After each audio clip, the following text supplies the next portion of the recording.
नमस्कार दोस्तों, dream institute के ऑनलाइन प्लेटफॉर्म पर आपका एक बार फिर से स्वागत है। आज अपन बात करेंगे पशु परीक्षण के दूसरे मॉडल पेपर के बारे में। सबसे पहला प्रश्न देखिए, सर्रा किस पशु की बीमारी है? ऑप्शन में ऊंट, सुअर, मुर्गी और कुत्ता। तो सर्रा एक ट्रिपोनोसोमा इवंसाई नामक प्रोटोजोआ के द्वारा ये रोग होता है और मुख्यतः ये होता है ऊंट में। इस रोग को अपन गलतिया, तीव्रसा आदि नामों से जाना जाता है। ये रोग 3 वर्ष तक चलता है। उसके बाद दूसरा प्रश्न देखिए, थन की सूजन को कहा जाता है मेट्राइटिस, गैस्ट्राइटिस, मेस्टाइटिस और ऊटाइटिस। तो जो थन की जो सूजन होती है उसे कहा जाता है मेस्टाइटिस। तो उत्तर राइट हो जाएगा अपना सी वाला। तीसरे नंबर का प्रश्न देखिए, खुरपक्का मुंहपक्का रोग का कारण क्या है? ऑप्शन में अपने पास जीवाणु, विषाणु, प्रोटोजोआ और फफूंद। तो खुरपक्का मुंहपक्का यानी कि आप इसे एफएमडी भी कह सकते हो। एफएमडी का पूरा नाम होता है फूट एंड माउथ डिजीज, यानी खुरपक्का और मुंहपक्का। तो ये रोग विषाणु के द्वारा होता है और विषाणु की 7 प्रजातियों से ये रोग होता है। अगला प्रश्न देखिए आप, खुरपक्का मुंहपक्का रोग के प्रमुख लक्षण क्या है? ऑप्शन में आपके पास मुंह सूज जाता है, पैरों में सूजन आ जाती है, पशु बेंग कर दस्त करता है, मुंह तथा पैरों में फफूले पड़कर छाले पड़ जाते हैं। तो मुंह तथा पैरों में फफूले पड़कर छाले पड़ जाते हैं। अगला प्रश्न है 5वें नंबर का, किस रोग में पशु अखाद्य वस्तुओं को खाने लगता है? पाइका रोग, मिल्क फीवर, ग्रास टेटनी, इनमें से कोई नहीं। तो देखिए, पाइका रोग में पशु अखाद्य पदार्थों को खाने लगता है। उसके बाद अगला देखिए, भैंस में गलघोटू रोग का कारक क्या है? पास्चुरेला ओविसेरिस, पास्चुरेला माल्टोसिडा, पास्चुरेला बोविसेप्टिका और पास्चुरेला बुवेलिसेप्टिका। तो भैंस में गलघोटू का कारण होता है पास्चुरेला बुवेलिसेप्टिका। तो डी वाला उत्तर बिल्कुल राइट हो जाएगा। इसी में अगला प्रश्न देखिए 7वें नंबर का, किस रोग का उपनाम लैम डिसेंट्री या ओवर ईटिंग है? लंगड़ा बुखार का, फड़किया क्या, गलघोटू और थनैला। तो देखिए, फड़किया रोग को ओवर ईटिंग के नाम से जानते हैं, लैम डिसेंट्री के नाम से जानते हैं, पल्पी किडनी के नाम से जानते हैं, एंटेरोटॉक्सीमिया के नाम से जानते हैं, आदि नामों से फड़किया को जाना जाता है। तो उत्तर राइट हो जाएगा इसका बी वाला। अगला प्रश्न देखिए 8वें नंबर का, लंगड़ा बुखार का रोग कारक है क्लास्ट्रोडियम सोवियाई, स्ट्रेप्टोकोकाई एगिलेक्सिया, क्लास्ट्रोडियम परफ्रिंजेंस, पास्चुरेला बुवेलिसेप्टिका। तो लंगड़ा बुखार का क्लोस्ट्रोडियम सोवियाई ये जीवाणु जनित बीमारी है, जिस रोग को अपन लंगड़िया, ब्लैक क्वार्टर, चुरचुरिया आदि नामों से जानते हैं। तो उत्तर हो जाएगा ए वाला। अगला प्रश्न आपके सामने 90 नंबर का, सुमिलित करना है आपको रोग का नाम और संबंधित पशु। तो देखिए, लंगड़ा बुखार सबसे ज़्यादा होता है गोवंश में, यानी पहले के अंदर राइट हो गया ए वाला। एंथ्रेक्स रोग सबसे ज़्यादा होता है भेड़ में, यानी दूसरे के अंदर हो गया बी वाला। सर्रा रोग होता है ऊंट में, यानी तीसरे में हो गया सी। आपरे में हो गया सभी पशु में, यानी चौथे में हो गया डी। तो पहले में ए, दूसरे में बी, तीसरे में सी और चौथे में डी, यानी कि इसका अंतिम उत्तर राइट हो जाएगा ए वाला। अगला प्रश्न देखिए 10वें नंबर का, रुमंती पशुओं में डेंटल पेड़ पाया जाता है। रुमंती पशु यानी गाय, भैंस, भेड़, बकरी। डेंटल पेड़ यानी कि देखो, डेंटल पेड़ क्या होता है कि रुमंती जो पशु होते हैं, यानी जो जुगाली करने वाले जो पशु होते हैं, उनमें ऊपरी जबड़े के अंदर इंसाइजर दांतों की संख्या होती है 0। क्योंकि जब अपन इसका जो सूत्र पढ़ेंगे इंसाइजर दांतों का, तो 0/4 पढ़ते हैं, यानी कि ऊपरी जबड़े के अंदर इंसाइजर दांतों की संख्या होती है 0 तथा उसके स्थान पर एक मांसपेशियों का पेड़ मिलता है, जिसे अपन जानते हैं डेंटल पेड़। तो देखिए, यानी कि अपन को ऑप्शन ढूंढना है कि ऊपरी जबड़े के अंदर इंसाइजर दांत अनुपस्थित हो। पहला ऑप्शन देखिए, ऊपरी जबड़े में इंसाइजर दांतों के स्थान पर, तो यही अपना फाइनल उत्तर राइट हो जाएगा ए वाला। अगला प्रश्न देखिए आप, 11वें नंबर का प्रश्न है आपके सामने, सुमिलित करना है। एक तरफ पशु का नाम है, एक तरफ गर्भकाल का समय। पशु देखिए गाय, गाय का गर्भकाल होता है 9 माह। तो देखिए, पहले के अंदर सी इन तीनों के अंदर आ रहा है। बकरी में आ जाइए, बकरी का गर्भकाल होता है 5 माह 5 दिन। तो देखिए, दूसरे के अंदर डी इन दोनों ऑप्शन में आ रहा है। अगला आ जाइए मुर्गी, मुर्गी का जो गर्भकाल होता है वो 21 दिन, यानी तीसरे के अंदर आ रहा है बी। तो तीसरे के अंदर हो जाएगा बी, यानी कि इसका अंतिम उत्तर राइट होगा वो कौन सा वाला हो जाएगा? बी नंबर वाला। अगला प्रश्न देखिए 12वें नंबर का, किस रोग के उपचार में स्ट्रिप कप टेस्ट का प्रयोग किया जाता है? मिल्क फीवर में, थनैला में, गलघोटू में और लंगड़ा बुखार में। तो इसका उत्तर राइट हो जाएगा, थनैला रोग में किया जाता है। स्ट्रिप कप टेस्ट का प्रयोग क्यों किया जाता है? क्योंकि दूध में जो जीवाणु उपस्थित है, यानी कि थनैला रोग जो हुआ है वो किस जीवाणु के द्वारा हुआ है, तो उस रोग की जांच के लिए स्ट्रिप कप टेस्ट का प्रयोग किया जाता है। कई बार एग्जाम में पूछ लिया जाता है कि स्ट्रिप कप टेस्ट में जो दूध काम में लिया जाता है वो थनैला रोग से ग्रसित थन का कौन सी अवस्था में लिया जाता है, यानी प्रथम दूध लिया जाता है या मध्य दूध लिया जाता है या अंतिम दूध लिया जाता है, तो वो लिया जाता है प्रथम दूध। अगला प्रश्न देखिए 13वें नंबर का, बछड़ों में बध्याकरण की उपयुक्त आयु है 1 से 2 सप्ताह, 2 से 4 सप्ताह, 8 से 10 सप्ताह और 10 से 12 सप्ताह। तो बछड़ों में बध्याकरण की जो सबसे उपयुक्त आयु है वो है 8 से 10 सप्ताह। तो उत्तर राइट हो जाएगा सी वाला। अगला प्रश्न देखिए 14 नंबर का, सूअर में बध्याकरण किस उम्र पर किया जाता है? 1 सप्ताह पर, 2 सप्ताह पर, 3 सप्ताह पर और 4 सप्ताह पर। तो सूअर में बध्याकरण किया जाता है 1 सप्ताह पर। उसके बाद अगला प्रश्न देखिए, भेड़ व बकरियों में बध्याकरण की आयु होती है। तो भेड़ व बकरियों के अंदर बध्याकरण की आयु 1 से 2 सप्ताह, 3 से 4, 8 सप्ताह और 10 सप्ताह। तो इसका उत्तर राइट हो जाएगा 1 से 2 सप्ताह। अगला प्रश्न देखिए, पशुओं में बध्याकरण करने की सबसे सर्वोत्तम विधि कौन सी है? यानी कि जो बंद विधि और खुली विधि, 2 प्रकार की विधियां होती है बध्याकरण की, तो उनमें से सबसे सर्वोत्तम विधि कौन सी है? ट्रोकार कैनुला विधि है, चाकू से, बुर्डिजो कास्टेटर है और कास्टिक सोडा विधि है। तो आंसर राइट हो जाएगा बुर्डिजो कास्टेटर विधि, यानी कि उत्तर हो गया सी नंबर का। अगला प्रश्न है 17 नंबर का, सूअरों में बध्याकरण किया जाता है ट्रोकार कैनुला विधि, चाकू से, बुर्डिजो कास्टेटर और कास्टिक सोडा। आंसर राइट हो जाएगा चाकू से किया जाता है। तो बी वाला उत्तर सही हो जाएगा। 18वां प्रश्न देखिए, पशु का बीमा कराने के लिए कौन सी क्रिया आवश्यक है? सींग रोदन, चिन्हित करना, खुररा करना, पशुओं का बध्याकरण करना। तो पशुओं का बीमा कराने के लिए चिन्हितीकरण कराना आवश्यक है, यानी उत्तर राइट हो जाएगा बी वाला। अगला प्रश्न देखिए 19 नंबर का, पशुओं को चिन्हित करने की सबसे सर्वोत्तम विधि कौन सी है? ब्रांडिंग, ईयर नोचिंग, टैगिंग और टैटूइंग। तो इसमें से सबसे सर्वोत्तम जो विधि है वो टैटूइंग है, यानी उत्तर राइट हो जाएगा अपना डी वाला। उसके बाद अगला 20वें नंबर का प्रश्न देखिए, निम्न में से कौन सी पशुओं को चिन्हित करने की अस्थायी विधि है? यानी कि देखिए पशुओं को चिन्हित करने की 2 प्रकार की विधियां होती है, एक होती है कृत्रिम और एक होती है प्राकृतिक। फिर अगर अपन बात करते हैं तो कृत्रिम में अगर बात करते हैं तो कृत्रिम 2 प्रकार की होती है, एक होती है स्थायी और एक होती है अस्थायी। तो देखते हैं यहाँ पे ब्रांडिंग जो है वो स्थायी है, ईयर नोचिंग स्थायी है, टैगिंग स्थायी है, लेकिन पेंटिंग यानी रंग लगाना जिसका प्रयोग भेड़ों में सबसे ज़्यादा किया जाता है ये अस्थायी विधि है। उसके बाद अगला देखिए, पशुओं को चिन्हित करने की किस विधि में त्वचा की गुणवत्ता खराब हो जाती है?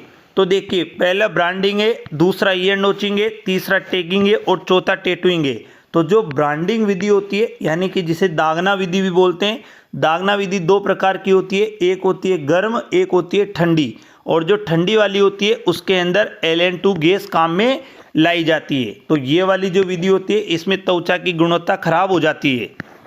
अगला प्रश्न देखिए 22वें नंबर का, चिन्हित करने की ईयर नोचिंग विधि का प्रयोग किस पशुओं के अंदर कराया जाता है? सबसे ज़्यादा कौन से पशु में किया जाता है?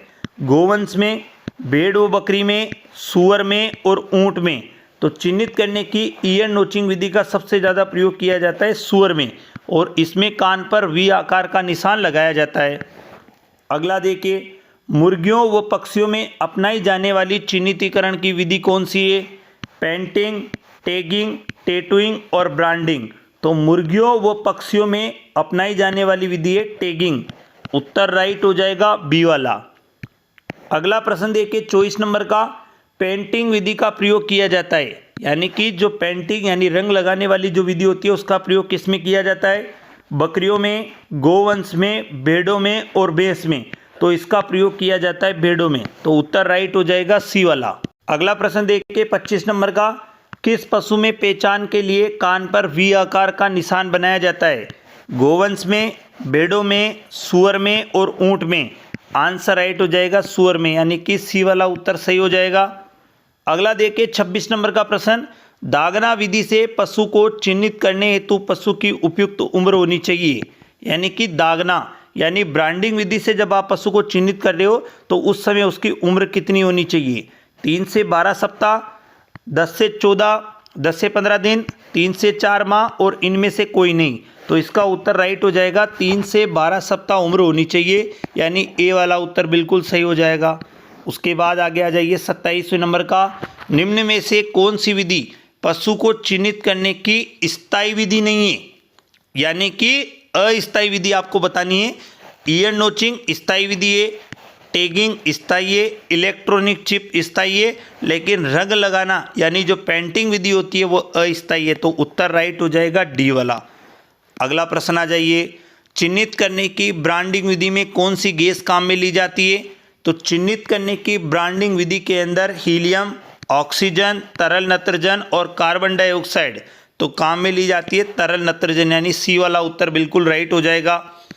अगला प्रश्न देखिए 29वें नंबर का प्रश्न है, पशु खरीदते समय किस ब्यात के पशु को ज़्यादा महत्व देना चाहिए? यदि आप कोई पशु खरीद रहे हो तो कौन से ब्यात का पशु आपको ज़्यादा खरीदना चाहिए? प्रथम ब्यात वाले पशु को, दूसरे व तीसरी ब्यात वाले को, चौथी व पांचवी ब्यात वाले को और किसी भी ब्यात वाले को? तो इसका उत्तर राइट हो जाएगा दूसरी व तीसरी ब्यात वाले पशु को ज़्यादा प्राथमिकता देनी चाहिए। तो उत्तर राइट हो जाएगा बी वाला। अगला प्रश्न है 30 नंबर का, पशु के मुंह में सभी दांतों का उपस्थित होना कहलाता है broken mouth, Gumber, full mouth और डेंटल पेड। तो पशु के मुंह में सभी दांतों का उपस्थित होना कहलाता है फुल माउथ। तो उत्तर राइट हो जाएगा सी वाला। अगला प्रश्न देखिए, दही में कौन सा अम्ल पाया जाता है? तो देखिए एसिटिक अम्ल, फॉर्मिक अम्ल, लैक्टिक अम्ल और ऑक्जेलिक अम्ल। तो दही के अंदर लैक्टिक अम्ल पाया जाता है। तो उत्तर राइट हो जाएगा सी वाला। अगला प्रश्न देखिए, अम्ल का स्वाद कैसा होता है? खट्टा, कड़वा, मीठा, कोई स्वाद नहीं होता है। तो अम्ल का जो स्वाद होता है वो होता है खट्टा, यानी कि उत्तर राइट हो जाएगा ए वाला। अगला प्रश्न देखिए, सार का स्वाद कैसा होता है? यानी जो सार होता है उसका स्वाद कैसा होता है? खट्टा होता है, कड़वा होता है, मीठा होता है या कोई स्वाद नहीं होता है? तो उसका जो स्वाद होता है वो होता है कड़वा। तो उत्तर राइट हो जाएगा बी वाला। अगला प्रश्न देखिए, अम्ल के लिए एक पदार्थ है जो एक प्रोटॉन दान करता है, एक इलेक्ट्रॉन युग्म को स्वीकृत करता है, जल में हाइड्रोजन प्लस आयन देता है, उपरोक्त सभी। उत्तर राइट हो जाएगा उपरोक्त सभी। उसके बाद अगला प्रश्न देखिए, एसिड किस भाषा का शब्द है? तो एसिड लैटिन, ग्रीक, अरबी और अंग्रेजी। तो जो एसिड होता है ये लैटिन भाषा का शब्द है, यानी कि इसका उत्तर राइट हो जाएगा ए वाला। इसी में अगला 36, चूने के पानी में कौन सा सार पाया जाता है? Calcium hydroxide, ammonium hydroxide, sodium hydroxide और मैग्नीशियम हाइड्रोक्साइड। तो जो चूने का जो पानी होता है उसके अंदर पाया जाता है कैल्शियम हाइड्रोक्साइड, यानी कि इसका उत्तर राइट हो जाएगा ए वाला। अगला प्रश्न देखिए 37, सिरका में कौन सा अम्ल पाया जाता है? एसिटिक अम्ल, फॉर्मिक अम्ल, लैक्टिक अम्ल और ऑक्जेलिक अम्ल।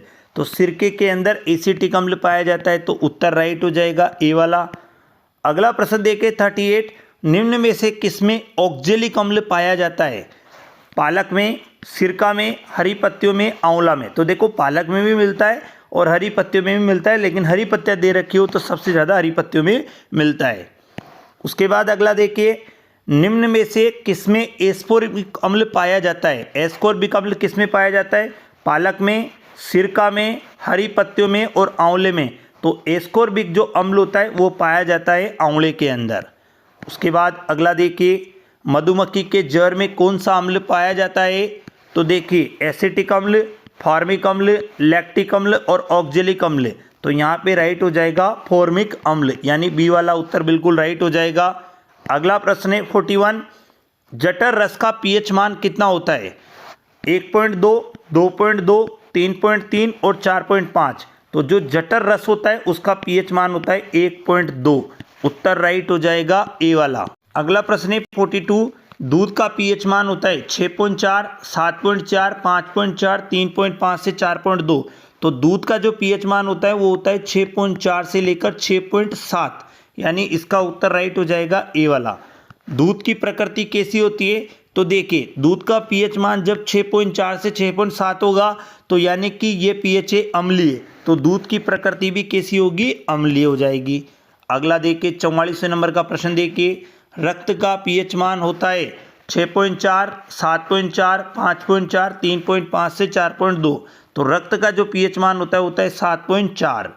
अगला प्रश्न देखिए 45, नींबू के रस का पीएच मान कितना होता है, 1.2, 2.2, 3.3 और 4.5, तो नींबू के रस का जो पीएच मान होता है वो होता है 2.2, यानी उत्तर राइट हो जाएगा बी वाला।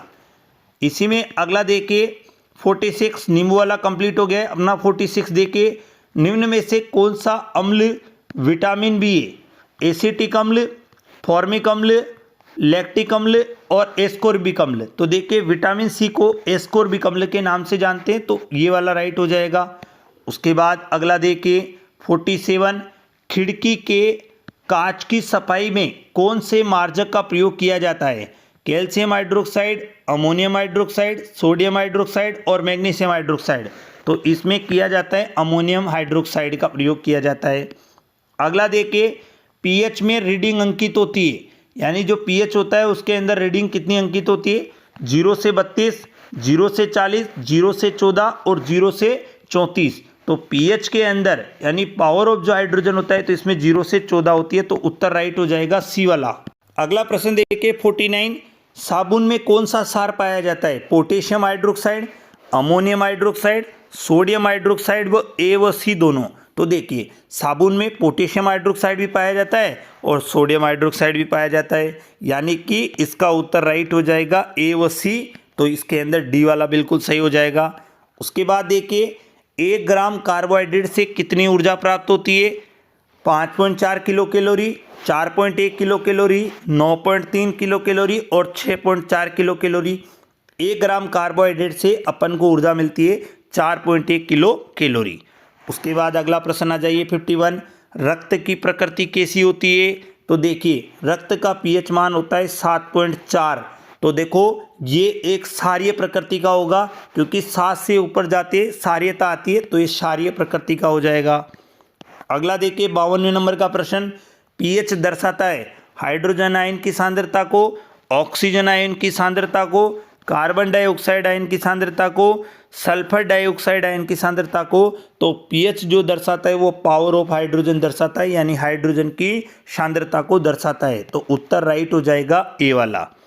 उसके बाद अगला देखिए 53 नंबर का प्रश्न, अम्लीय विलयन में लिटमस का रंग कैसा होगा, तो देखिए लाल होगा, नीला होगा, नील शोण होगा और पीला होगा। तो जो अम्लीय वाला होगा, तो देखो इसके अंदर आपको ज़्यादा कंफ्यूज होना नहीं है, कई बार आपसे अम्लीय वाला भी पूछ सकते हैं और क्षारीय वाला भी पूछ सकते हैं। तो देखो अगर आपसे अम्लीय वाला पूछे तो आपको बताना है कि लाल हो जाएगा, और आपसे पूछा जाए कभी क्षारीय वाला, जो आपका 54वें नंबर का प्रश्न है, क्षारीय विलयन में लिटमस का रंग कैसा होगा, तो क्षारीय विलयन के अंदर हो जाएगा यहाँ पे नीला, तो इसका उत्तर राइट हो जाएगा बी वाला। अगला प्रश्न है 55, पीएच शब्द की खोज किसने की, Verghese Kurien, Sorensen, Albert Howard, Norman Borlaug. तो पीएच शब्द की एसपीएल सोरेनसन ने की थी, तो इसका उत्तर राइट हो जाएगा बी वाला। अगला प्रश्न देखिए, ऑक्जेलिक अम्ल खाली जगह पाया जाता है, किसके अंदर पाया जाता है वो आपको बताना है, सिरके में, संतरे में, पालक में और चींटी के डंक में। तो इसका उत्तर राइट हो जाएगा पालक में पाया जाता है, सी वाला। उसके बाद अगला देखिए, नींबू किसका समृद्ध स्रोत है, यानी कि जो नींबू है वो किसका समृद्ध स्रोत है, मैलिक अम्ल का, सिट्रिक अम्ल का, टार्टरिक अम्ल का और एसिटिक अम्ल का। तो देखिए जो नींबू होता है वो सिट्रिक अम्ल का सबसे अच्छा स्रोत होता है, तो इसके अंदर राइट हो जाएगा बी वाला। अगला प्रश्न देखिए 58 नंबर का, गन्ने में पाया जाने वाला कार्बोहाइड्रेट्स कौन सा है, माल्टोज, सुक्रोज, फ्रक्टोज और स्टार्च। तो गन्ने में पाया जाता है सुक्रोज, यानी कि इसका उत्तर राइट हो जाएगा बी वाला। अगला प्रश्न देखिए, किस कार्बोहाइड्रेट्स को पशु स्टार्च के नाम से जाना जाता है। ऑप्शन है अपने पास सेल्यूलोज, हेमी सेल्यूलोज, स्टार्च और ग्लाइकोजन। तो देखिए पादप स्टार्च के नाम से तो जानते हैं स्टार्च को, लेकिन पशु स्टार्च के नाम से जानते हैं अपन ग्लाइकोजन को, तो इसका उत्तर राइट हो जाएगा डी वाला। अगला प्रश्न देखिए 60वां, पादपों में भोजन किस रूप में संचित होता है? सेल्यूलोज में, हेमीसेल्यूलोज में, स्टार्च में और ग्लाइकोजन में। तो जो पादपों में भोजन संचित होता है वो होता है स्टार्च के रूप में, यानी कि इसका उत्तर राइट हो जाएगा सी वाला। अगला प्रश्न देखिए 61 नंबर का, निम्न में से किसे अंकुरित शर्करा कहते हैं? माल्टोज, लैक्टोज, सुक्रोज और फ्रक्टोज। तो माल्टोज को अंकुरित शर्करा के नाम से जानते हैं, तो उत्तर राइट हो जाएगा ए वाला। उसके बाद 62 देखिए, इमली, अंगूर, कच्चे आम में कौन से अम्ल पाया जाता है? एसिटिक अम्ल पाया जाता है, फॉर्मिक अम्ल, टार्ट्रिक अम्ल और ऑक्जेलिक अम्ल। तो इमली, अंगूर और जो कच्चे आम होते हैं इनके अंदर टार्ट्रिक अम्ल पाया जाता है, यानी उत्तर राइट हो जाएगा सी वाला। अगला देखिए, लैक्टोज शर्करा का निर्माण किसके द्वारा होता है? ये आपको बताना है कि लैक्टोज जो शर्करा है उसका निर्माण किससे होता है। पहला है अपने पास ऑप्शन ग्लूकोज प्लस सुक्रोज से मिलकर, ग्लूकोज प्लस गैलेक्टोज से मिलकर, ग्लूकोज प्लस फ्रक्टोज से मिलकर और ग्लूकोज प्लस ग्लूकोज से मिलकर। तो जो लैक्टोज होता है ये एक प्रकार का डाइसेकेराइड कार्बोहाइड्रेट से, अगर आपसे पूछा जाए कि लैक्टोज क्या है तो लैक्टोज एक प्रकार का डाइसेकेराइड कार्बोहाइड्रेट से जो कि ग्लूकोज प्लस गैलेक्टोज से मिलकर बनता है, यानी कि इसका जो उत्तर राइट होगा वो बी वाला हो जाएगा। अगला प्रश्न देखिए 64 नंबर का, शुक्राणु को पोषण प्रदान करने वाली शर्करा कौन सी है? माल्टोज, लैक्टोज, सुक्रोज और फ्रक्टोज। तो शुक्राणु को जो पोषण प्रदान करने वाली शर्करा है वो है फ्रक्टोज, यानी उत्तर राइट हो जाएगा डी वाला। अगला देखिए 65, गन्ने में पाया जाने वाला कार्बोहाइड्रेट किस प्रकार का होता है? मोनोसेकेराइड, डाइसेकेराइड, पॉलीसेकेराइड और ओलिगोसेकेराइड। तो गन्ने में पाया जाने वाला कार्बोहाइड्रेट्स होता है सुक्रोज, और सुक्रोज एक डाइसेकेराइड कार्बोहाइड्रेट से जो कि ग्लूकोज प्लस फ्रक्टोज से मिलकर बनता है। तो उत्तर राइट हो जाएगा इसका डाइसेकेराइड, यानी बी वाला उत्तर बिल्कुल सही हो जाएगा। अगला प्रश्न देखिए, सुक्रोज का निर्माण किन शर्करा से मिलकर हुआ है? ग्लूकोज प्लस सुक्रोज से, ग्लूकोज प्लस गैलेक्टोज से, ग्लूकोज प्लस फ्रक्टोज से और ग्लूकोज प्लस ग्लूकोज से। देखो, ग्लूकोज प्लस सुक्रोज से किसी भी कार्बोहाइड्रेट्स का निर्माण नहीं हुआ, ग्लूकोज प्लस गैलेक्टोज से निर्माण हुआ है लैक्टोज का, तो इसके अंदर तो आ गया लैक्टोज। ग्लूकोज और फ्रक्टोज से निर्माण हुआ है किसका? सुक्रोज का। तो इसका जो उत्तर राइट होगा तो देखो ये वाला हो जाएगा। अगला है ग्लूकोज प्लस ग्लूकोज से निर्माण किसका हुआ? तो ग्लूकोज प्लस ग्लूकोज से निर्माण हुआ है माल्टोज का। तो जो इस प्रश्न का सुक्रोज का निर्माण हुआ है वो ग्लूकोज प्लस फ्रक्टोज से, तो उत्तर राइट हो जाएगा सी वाला। अगला प्रश्न देखिए 67 नंबर का, निम्न में से आहार का मुख्य अवयव है? वसा, प्रोटीन, कार्बोहाइड्रेट्स और खनिज लवण। तो उत्तर राइट हो जाएगा कार्बोहाइड्रेट्स, यानी सी वाला उत्तर बिल्कुल सही हो जाएगा। अगला देखिए अगला प्रश्न, राष्ट्रीय डेयरी विकास बोर्ड यानी एनडीडीबी की स्थापना कब हुई? एनडीडीबी का पूरा नाम होता है नेशनल डेयरी डेवलपमेंट बोर्ड, जो कि आनंद गुजरात के अंदर है। इसकी स्थापना 1955, 1975, 1965 और 1970। तो इसकी स्थापना हुई थी 1965 में। और एक और चीज़ याद रखना कि जो नॉर्मल आनंद गुजरात है उसे पूरे भारत में दुग्ध सहकारिता का सबसे प्रमुख उदाहरण उसी का दिया जाता है। अगला आ जाइए 69, कार्बोहाइड्रेट्स बना होता है। कार्बोहाइड्रेट्स किसके मिलकर बना होता है? तो देखो, कार्बोहाइड्रेट्स मिला हुआ बनाता है CHO से, यानी कि कार्बन, हाइड्रोजन और ऑक्सीजन से। तो इसके अंदर राइट हो जाएगा अपना बी वाला। और कभी आपसे पूछ ले कि हाइड्रोजन और ऑक्सीजन का अनुपात कितना होता है, तो देखिए इसे लिखते हैं H2O, यानी कि अनुपात होता है 2:1।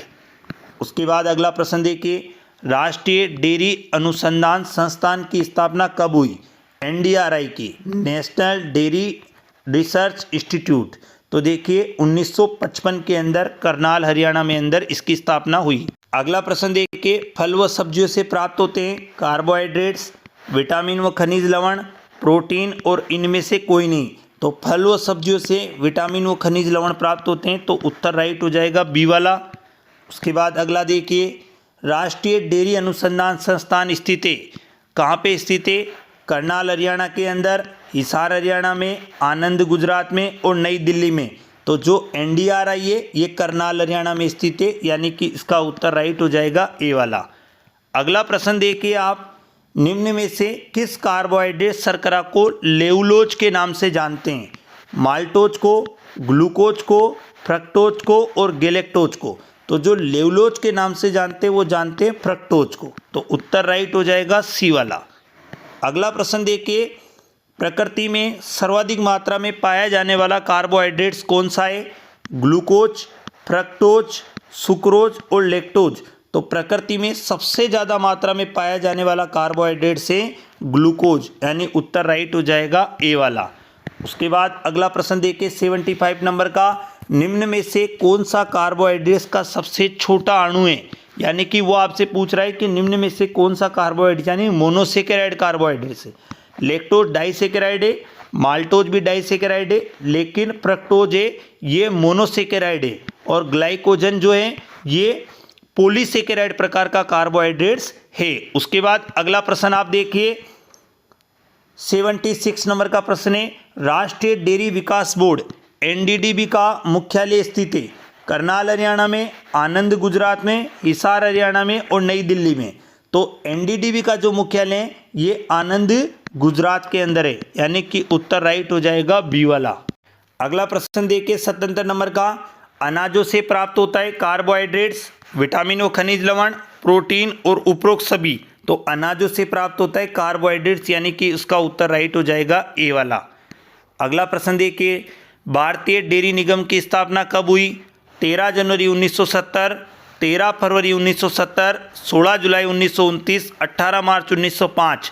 तो भारतीय डेयरी निगम की, यानी आईडीसी भी आप इसको बोल सकते हो, आईडीसी यानी इंडियन डेयरी कॉरपोरेशन की जो स्थापना हुई थी ये 13 जनवरी 1970 को हुई थी, यानी इसका उत्तर राइट हो जाएगा ए वाला। अगला प्रश्न देखिए, दालें किस पोषक तत्व की भरपूर स्रोत होती है? कार्बोहाइड्रेट्स की, विटामिन व खनिज लवण की, प्रोटीन की, इनमें से कोई नहीं। तो जितनी भी दालें होती है वो सबसे अच्छी स्रोत मानी जाती है प्रोटीन की। तो उत्तर राइट हो गया सी वाला। अगला देखिए, राजस्थान कोऑपरेटिव डेयरी फेडरेशन का कार्यालय कहाँ स्थित है? तो ऑप्शन में आपके पास जोधपुर है, अजमेर है, बीकानेर है और जयपुर है। तो राजस्थान कोऑपरेटिव डेयरी फेडरेशन का कार्यालय जयपुर में, उत्तर राइट हो जाएगा डी वाला। 81 नंबर का प्रश्न आपके सामने, श्वेत क्रांति की शुरुआत किस वर्ष में हुई? 1965, 1978, 1985, 1970। तो श्वेत क्रांति की जो शुरुआत हुई थी वो 1970 में हुई थी। 3 चरणों में ये चला था। पहला चरण चला था 1970 से 78 में, दूसरा चला था 78 से 85 में, और तीसरा चला था 1985 से लेकर 1996 तक चला था। उसके बाद अगला आ जाइए, राजस्थान कोऑपरेटिव डेयरी फेडरेशन की स्थापना कब हुई? 77-78 में हुई, 65-66 में, 1970 में, 1975 में। तो ये स्थापना हुई 1977 से 78 में, यानी उत्तर राइट हो जाएगा ए वाला। अगला प्रश्न देखिए 83, केंद्रीय भैंस अनुसंधान संस्थान स्थित है हिसार हरियाणा, करनाल हरियाणा, मखदूम उत्तर प्रदेश, अविकानगर टोंक। तो याद रखना इसका हो जाएगा हिसार हरियाणा, और घोड़ा अनुसंधान संस्थान भी हिसार हरियाणा में। अगला आ जाइए 84, निम्न में से कौन सा जल में घुलनशील नहीं है? यानी कि कौन सा कार्बोहाइड्रेट जल में घुलनशील नहीं है? स्टार्च नहीं है साहब, तो पहला ही वाला उत्तर राइट हो जाएगा ए वाला। उसके बाद अगला आ जाइए, केंद्रीय बकरी अनुसंधान संस्थान स्थित है कहाँ पे स्थित है? मेरठ उत्तर प्रदेश, करनाल हरियाणा, मखदूम उत्तर प्रदेश और अविकानगर टोंक। तो केंद्रीय बकरी अनुसंधान मखदूम के अंदर है, उत्तर राइट हो जाएगा सी वाला। अगला देखिए 86, केंद्रीय भेड़ व ऊन अनुसंधान संस्थान स्थित है कहाँ स्थित है? हिसार हरियाणा, करनाल हरियाणा, मखदूम उत्तर प्रदेश, अविकानगर टोंक। तो ये अविकानगर टोंक में अंदर स्थित है और इसकी स्थापना हुई थी 1962 के अंदर। अगला आ जाइए, राजकीय सुअर फार्म कहाँ स्थित है? जयपुर में, अजमेर में, जोधपुर में और अलवर में। तो जो सुअर प्रजनन फार्म है वो अलवर में। और अगर आपसे कभी पूछा जाए कि सुकर पालन जो योजना चली थी वो कहाँ चली थी, तो सुकर पालन योजना जो चली थी वो चली थी अलवर और भरतपुर जिले के अंदर। तो ये दोनों चीज़ें भी आपको याद रखने की ज़रूरत है। अगला प्रश्न देखिए, राजस्थान पशु पोषार की स्थापना कब हुई? 1991, 1993, 1998 और 1955।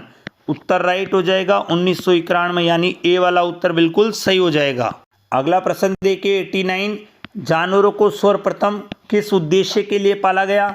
दूध उत्पादन हेतु, बाल उत्पादन हेतु, कृषि कार्य हेतु, मांस हेतु। तो जानवरों को सर्वप्रथम मांस उत्पादन के लिए पाला गया और जानवरों को लगभग 6000 ईसा पूर्व से पाला जा रहा है। यानी कि अपन ये सब कह सकते हैं कि जानवरों को जो पालने का काम हो रहा है वो मध्य पाषाण काल से हो रहा है। और राजस्थान में बागोर सभ्यता का आपने नाम सुना होगा, तो बागोर सभ्यता में पशुपालन के साक्ष्य मिले थे।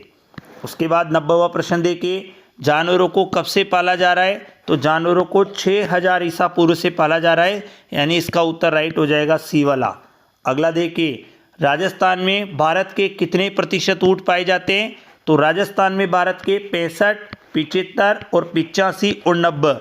तो यानी कि राजस्थान में भारत के लगभग 85% ऊँट पाए जाते हैं, यानी कि सी वाला उत्तर बिल्कुल राइट हो जाएगा। अगला प्रश्न देखिए, राजस्थान पशुधन विकास बोर्ड का कार्यालय कहाँ स्थित है?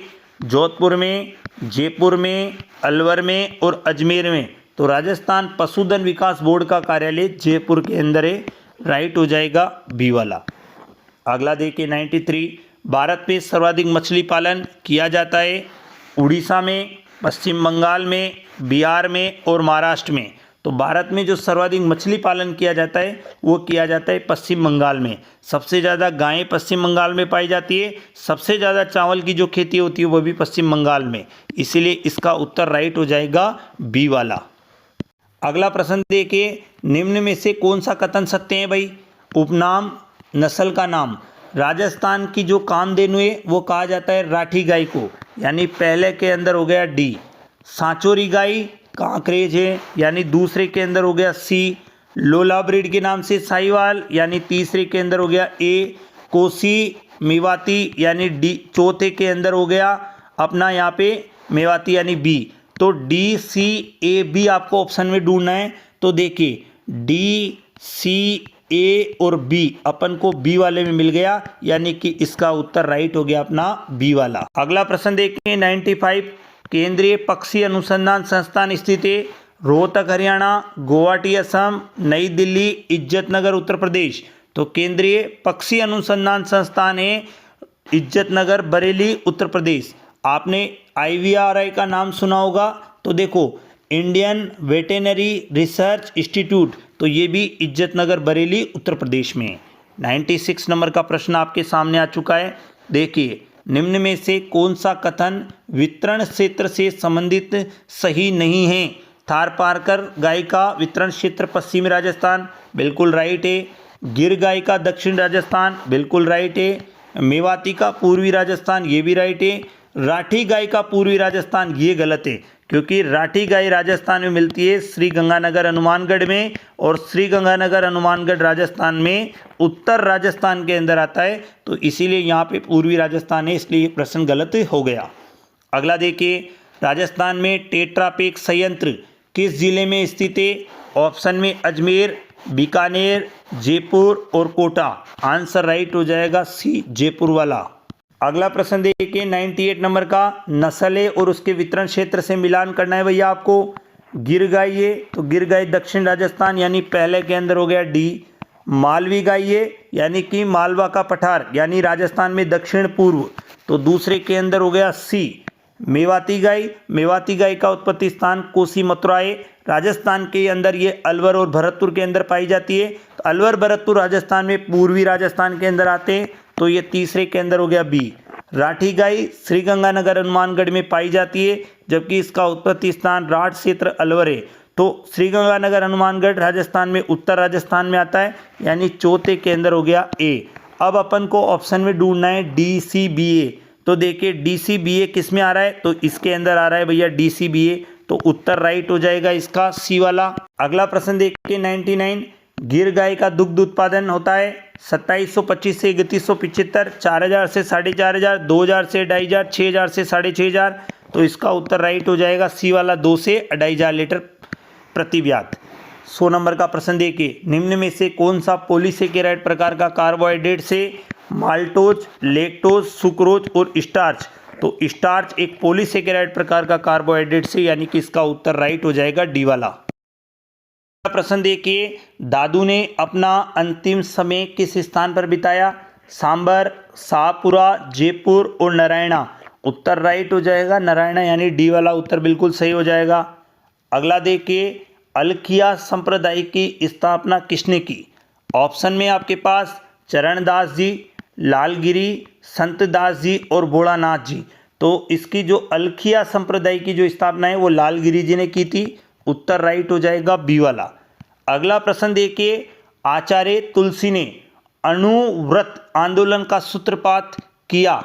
कब किया? 1945 में, 44 में, 52 में और 49 में। तो उत्तर राइट हो जाएगा 49 के अंदर किया। अगला प्रश्न देखिए, निम्न में से दादूपंथी कौन है? ऑप्शन में आपके पास गोगा जी, रामदेव जी, जसनाथ जी और रज्जब जी। उत्तर राइट हो जाएगा अपना रज्जब जी, यानी डी वाला उत्तर बिल्कुल सही हो जाएगा। अगला है, संत पीपा जी की गुफा है गागरोन में, टोडा में, पीपाड़ में और धनेरा में। तो इनकी जो गुफा है वो है टोडा के अंदर। तो उत्तर राइट हो जाएगा बी वाला। अगला प्रश्न देखिए 106 नंबर का, भक्ति आंदोलन को राजस्थान में फैलाने वाला संत कौन था? चरणदास जी, दादू दयाल जी, जसनाथ जी और सूरदास जी। तो उत्तर राइट हो जाएगा इसका दादू दयाल जी। अगला प्रश्न देखिए 107, नाथ संप्रदाय के केंद्रीय मठ की स्थापना किस स्थान पर हुई? बाड़मेर, नागौर, जोधपुर और बीकानेर। उत्तर राइट हो जाएगा जोधपुर वाला। अगला प्रश्न देखिए 108 नंबर का, एक शासक एवं संत पीपा किस स्थान से संबंधित थे? आमेर, वाराणसी, जायल और गागरोन। उत्तर राइट हो जाएगा गागरोन, यानी डी वाला बिल्कुल सही हो जाएगा। राजस्थान में सेव को मानने वाली रियासत कौन सी है? पहला है जयपुर, दूसरा है जोधपुर, तीसरा बीकानेर और चौथा अलवर। उत्तर राइट हो जाएगा जोधपुर, यानी बी वाला उत्तर बिल्कुल सही हो जाएगा। अगला देखिए, निम्न में से कौन सा संप्रदाय निर्गुणोपासक नहीं है? ऑप्शन में आपके पास जसनाती, दादू, नाथ और रामस्नेह। उत्तर राइट हो जाएगा दादू। अगला प्रश्न देखिए 111 नंबर का, दासी मत का संबंध किससे है? ऑप्शन में मीरा है, दयाबाई है, गौरीबाई है और सहजोबाई है। तो उत्तर राइट हो जाएगा मीरा, यानी कि इसका जो फाइनल उत्तर होगा वो हो जाएगा ए वाला। अगला देखिए 112 नंबर का, निम्बार्क संप्रदाय की प्रमुख पीठ स्थित है मेड़ता में, रेण में, नारायणा में और सलेमाबाद में। उत्तर राइट हो जाएगा सलेमाबाद किशनगढ़ अजमेर में। तो उत्तर राइट हो जाएगा इसका डी वाला।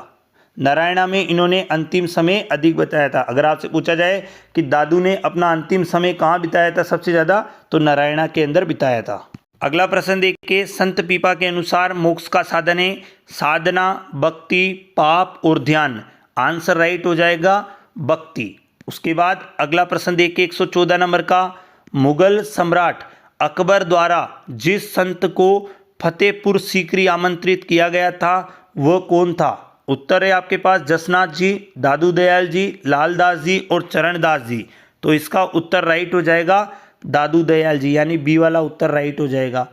अगला देखिए, वह संप्रदाय जो नियति की अटलता में विश्वास करता है बौद्ध, जैन, आजीवक और चारवाक। तो आंसर राइट हो जाएगा आजीवक, यानी सी वाला उत्तर राइट हो जाएगा। अगला देखिए भैया, डूंगर जी व जवार जी किस जिले के थे?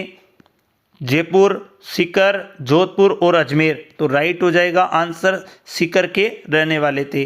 अगला प्रश्न देखिए, कालबेलिया से संबंधित नृत्य कौन सा नहीं है? आपको बताना है कालबेलिया से संबंधित कौन सा नृत्य नहीं है। इनमें से आपके पास ऑप्शन में दाकड़ है, इंडोली है, संक्रिया है और पणियारी है। तो इसके अंदर दाकड़ वाला नहीं है, यानी ए वाला उत्तर हो जाएगा। अगला प्रश्न देखिए, सहरिया जनजाति द्वारा किए जाने वाले लोक नृत्य कौन से हैं? नेजा दिवचक्री, रायण लूर, इंडोली बागड़िया और सिंकारी व लंगी। आंसर राइट हो जाएगा डी वाला। तो 118 का उत्तर हो गया डी। अगला प्रश्न देखिए, माउलिया नृत्य किस जनजाति से संबंधित है? सहरिया से, कंजर से, कथोड़ी से और कालबेलिया से। तो माउलिया और होली जो हैं ये कथोड़ी जनजाति के लोक नृत्य हैं। उसके बाद अगला आ जाइए, चक्री नृत्य किस जनजाति का लोक नृत्य है? कालबेलिया, कंजरे, भीले और डामोरे। उत्तर राइट हो जाएगा कंजर, यानी बी वाला उत्तर बिल्कुल सही हो जाएगा। अगला प्रश्न देखिए 121 नंबर का, फल्गुबाई किस नृत्य की प्रसिद्ध नृत्यांगना है? बादलिया, चरी, युद्ध और चौरी। तो आंसर राइट हो जाएगा चरी नृत्य। अगला देखिए, कूद नृत्य किस जनजाति का है? ऑप्शन में आपके पास भीलों का, कालबेलियों का, गरासियों का और सहरिया का। तो जो कूद है तो ये यहाँ पे कूद का हो जाएगा, ये गरासियों का लोक नृत्य है। अगला देखिए, विवाह के अवसर पर गरासिया पुरुषों द्वारा किए जाने वाला लोक नृत्य कौन सा है? देखो ऑप्शन में आपके पास है यहाँ पे मोरिया है, लूर है, ज्वारा है और मांदल है। आंसर राइट हो जाएगा ए वाला, यानी मोरिया वाला। अगला देखिए, युद्ध नृत्य किस जनजाति का लोक नृत्य है? गरासिया, भील, कथोड़ी और डामोर। तो इसका जो उत्तर होगा वो राइट हो जाएगा भील, यानी बी वाला उत्तर बिल्कुल सही हो जाएगा। अगला प्रश्न देखिए, नाथू, यहाँ पे अगर अगला प्रश्न है आपके सामने, नाथू, मुराद, रामलाल, अली रजा चित्रकला को संबंध किस चित्रकला शैली से रहा है? कोटा, बूंदी, किशनगढ़ और बीकानेर। तो इसका राइट आंसर हो जाएगा बीकानेर वाला। अगला देखिए, कच्ची घोड़ी क्या है? एक वाद्य यंत्र, व्यावसायिक नृत्य है, क्षेत्रीय लोक नृत्य है या जातीय लोक नृत्य है? तो देखिए ये एक व्यावसायिक लोक नृत्य है, यानी इसका उत्तर राइट हो जाएगा बी वाला। उसके बाद अगला प्रश्न देखिए, अलवर भरतपुर क्षेत्र में होली के अवसर पर किया जाने वाला नृत्य कौन सा है? ढोल, गेर, गरबा और बम। आंसर राइट हो जाएगा बम, यानी कि डी वाला उत्तर बिल्कुल सही हो जाएगा। अगला प्रश्न देखिए आपके सामने आ चुका है, गरासिया द्वारा किए जाने वाले किस नृत्य में वाद्य यंत्र का प्रयोग नहीं किया जाता है? ज्वारा, लूर, वालर और रावण। तो इसके अंदर आ जाएगा वालर। अगला प्रश्न है, उस्ताद कहलाने वाले चित्रकारों ने भित्ति चित्र किस नगर में बनाए? जोधपुर, चूरू, अजमेर और बीकानेर। तो आंसर राइट हो जाएगा बीकानेर। अगला आ जाइए, द्विचक्री नृत्य किया जाता है गरासियों द्वारा, भीलों के द्वारा, कथोड़ियों द्वारा और कालबेलियों के द्वारा। तो ये नृत्य किया जाता है भीलों के द्वारा। अगला प्रश्न देखिए, थेवा कला का मुख्य केंद्र चित्तौड़गढ़, प्रतापगढ़, उदयपुर और भीलवाड़ा। तो थेवा कला का जो संबंध है वो प्रतापगढ़ से, यानी कि इसका उत्तर राइट हो जाएगा बी वाला। अगला देखिए, नमदे निर्माण का प्रमुख केंद्र है जयपुर, स्वाईमाधोपुर, टोंक और नागौर। तो इसका उत्तर राइट हो जाएगा टोंक, यानी सी वाला हो जाएगा। मथेरण कला किस जिले की प्रसिद्ध लोक कला है? बाड़मेर, जोधपुर, बीकानेर और जैसलमेर। तो जो मथेरण कला है तो उसका संबंध हो जाएगा बीकानेर से, यानी सी वाला राइट हो जाएगा। अगला, ऊंट की खाल पर चित्रांकन किस कला शैली की एक विशेषता रही है? मेवाड़ शैली की, मारवाड़ शैली की, किशनगढ़ शैली की और बीकानेर की। तो ऊंट की खाल पर चित्रांकन करना उस्ता कला कहलाता है, जिसका संबंध बीकानेर शैली से रहा है। सन्यासों के सुल्तान के नाम से किसे जाना जाता है? सन्यासों का सुल्तान मुइनुद्दीन चिश्ती, फखरुद्दीन अब्बुल खैर, हमीमुद्दीन नागौरी, शक्कर शाह पीर बाबा। हमीमुद्दीन नागौरी। उत्तर राइट हो जाएगा सी वाला। अगला देखिए 136 नंबर का, निम्नलिखित नृत्यों में से किस नृत्य में केवल स्त्रियां भाग लेती है? 13 ताली नृत्य आपके सामने ऑप्शन में आ चुका है, बम नृत्य आ चुका है, गिद्दड़ नृत्य आ चुका है और डोल नृत्य आ चुका है। आपको इनमें से बताना है कि निम्न में से कौन से नृत्य में ओनली महिलाएं यानी स्त्रियां भाग लेती है? तो 13 ताली नृत्य के अंदर स्त्रियां भाग लेती है। अगला प्रश्न देखिए, कौन सा नृत्य होली के संबंधित नहीं है? गिद्दड़ नृत्य, बम नृत्य, घेर नृत्य और पणियारी नृत्य। तो परियाणी नहीं है, तो डी वाला हो जाएगा। उसके बाद आगे आ जाइए, प्रसिद्ध भक्त कवियत्री मीरा के पति का नाम क्या है? राणा रतन सिंह, राणा सांगा, राणा उदय सिंह और राजकुमार भोजराज। तो आंसर राइट हो जाएगा राजकुमार भोजराज, यानी डी वाला उत्तर बिल्कुल सही हो जाएगा। अगला प्रश्न देखिए, भील क्षेत्र में बाऊजी के नाम से किसे जाना जाता है? माणिक्यलाल वर्मा, गोविंद गिरी को, मोतीलाल तेजावत और जय नारायण व्यास। तो इसमें जाना जाता है मोतीलाल तेजावत को। अगला देखिए, माणिक्यलाल वर्मा आदिम जाति शोध संस्थान किस जिले में स्थित है? बांसवाड़ा, डूंगरपुर, उदयपुर और प्रतापगढ़। तो ये उदयपुर के अंदर स्थित है। अगला प्रश्न देखिए, राजस्थान की सबसे प्राचीनतम जनजाति कौन सी है? मीणा, सहरिया, भील और गरासिया। उत्तर राइट हो जाएगा इसका भील। अगला देखिए, बांसवाड़ा का मानगढ़ धाम किस जनजाति से संबंधित है? मीणा, सहरिया, भील और गरासिया। तो मानगढ़ जो धाम है वो मुख्यतया भीलों से संबंधित है, तो उत्तर राइट हो जाएगा भील। अगला देखिए, दजिया व चिमाता का संबंध राजस्थान की किस जनजाति से रहा है? मीणा, भील, सहरिया और गरासिया। उत्तर राइट हो जाएगा बी वाला, यानी कि भील वाला। उसके बाद अगला देखिए 144 नंबर का देखिए, आदिवासी लोगों में जागृति पैदा करने वाले गोविंद गिरी यानी जो गोविंद गुरु थे वो किस जिले से स्थित थे, यानी किस जिले से संबंधित थे? तो आंसर राइट हो जाएगा बांसवाड़ा, यानी ए वाला उत्तर सही हो जाएगा। अगला प्रश्न देखिए, विभिन्न परिवार की वंशावली रखना किस जनजाति का मुख्य कार्य है? सहरिया, कतोड़ी, भाट या बड़वा या डामोर? भाट या बड़वा। तो उत्तर राइट हो जाएगा सी वाला। अगला प्रश्न देखिए 146 नंबर का, राजस्थान में मीणा जनजाति का आवास क्षेत्र है डूंगरपुर बांसवाड़ा, जयपुर दौसा, उदयपुर सिरोही और कोटा बारां। तो जयपुर और दौसा। तो उत्तर राइट हो जाएगा बी वाला। अगला प्रश्न देखिए, राजस्थान में जो डामोर जो जनजाति है उसका आवास क्षेत्र क्या है? पहला डूंगरपुर बांसवाड़ा, जयपुर दौसा, उदयपुर सिरोही और कोटा बारां। तो राइट हो जाएगा डूंगरपुर बांसवाड़ा, यानी ए वाला उत्तर बिल्कुल राइट हो जाएगा। अगला देखिए, राजस्थान में गरासिया जनजाति का आवास क्षेत्र क्या है? तो देखिए उदयपुर तथा आबू रोड सिरोही जो है ये इसका नॉर्मली जहाँ पे सबसे ज़्यादा पाए जाते हैं, यानी कि आप इसको आवास क्षेत्र कह सकते हो गरासिया जनजाति का। उसके बाद अगला प्रश्न देखिए 149 नंबर का प्रश्न है, राजस्थान में कौन सा समुदाय धुमक्कड़ यानी धुमक्कड़ जनजाति के नाम से जानते हैं? रायका, गरासिया, गडियालुआर और सहरिया। तो उत्तर राइट हो जाएगा गडियालुआर, यानी कि सी वाला उत्तर हो जाएगा। जनजाति के खिलाड़ियों में परंपरागत तीरंदाजी में प्रशिक्षण देने हेतु राजस्थान में तीरंदाजी खेल अकादमी किस जिले की स्थापना कहाँ की गई? जोधपुर में, बीकानेर में, उदयपुर में और डूंगरपुर में। आंसर राइट हो जाएगा उदयपुर के अंदर की गई। देखो टेस्ट का जो भी पेपर होता है उसकी उत्तर कुंजिका ड्रीम इंस्टीट्यूट कोटा के यूट्यूब चैनल पर अपलोड कर दी जाती है। टेस्ट पेपर में कुल 50 टेस्ट करवाए जाएंगे। यहाँ पे जो टेस्ट सीरीज चल रही है उसमें टोटल 50 टेस्ट करवाए जाते हैं। टेस्ट सीरीज ज्वाइन करने के लिए आज संपर्क करें 77 90 94 91 93 या 94 60 87 87 05 नंबर पर आप कांटेक्ट कर सकते हो। टेस्ट सीरीज के अंदर लगभग टोटल 50 पेपर करवाए जाएंगे। प्रत्येक पेपर का डेमो देखने के लिए हर सोमवार को पुराने जितने भी पेपर होते हैं, जैसे मान लो शनिवार को पेपर करवाया जाता है तो उसकी उत्तर कुंजिका यूट्यूब में सोमवार के दिन अपलोड कर दी जाती है, तो आप उसे चेक कर लीजिए। धन्यवाद।